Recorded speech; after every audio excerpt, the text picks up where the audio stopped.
chatting with Shani about some of the importance and why it is important at this time to really focus on mental wellness and mental health.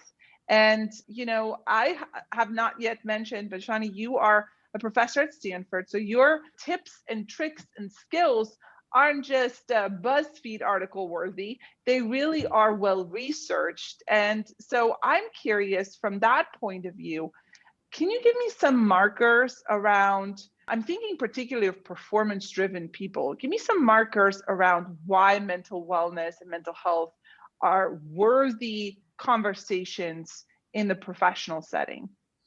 Yeah, for decades, probably centuries, people assumed to get things done, you have to get stressed and angry, or else nothing will get done. Over the last 3 decades or so, and it's what we like to call an empirical question. Namely, it's not just an opinion question. Is it really true in practice? There's a fun quote that I like to evoke, that in theory, there's no difference between theory and practice, but in practice there is. So there's a practicality around this stuff that's empirical. So here's a question. If somebody wants to get a lot done in a workplace, on average, would it be better to get angry or not? Well, if you look at 100 people, or better yet, 1,000 people in a workplace, categorize the people that get angry versus those that don't, look at their productivity, that's going to be the beginning of the data that answers that question. In the last 30 years or so, the field of emotional intelligence has very clearly answered that question. And the answer is individuals and companies that demonstrate both individually and as a group higher levels of emotional intelligence are not just a little more productive, they're more productive by a factor of 5 or 6.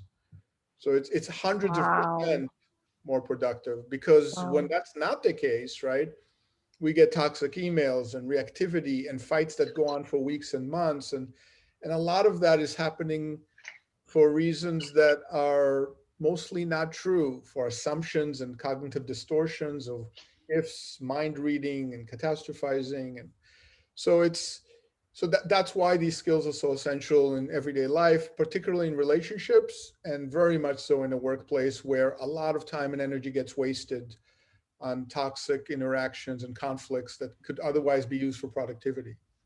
So what you just mentioned is really a key thing for me, because I'm thinking about some of the conversations that we're having as a team, where you're facilitating the conversation for us. It's really easy to get into this mindset of anxiousness, or you called it anger, but when I get angry, I'm anxious. So maybe that's just me, or anxiousness is caused by anger and vice versa.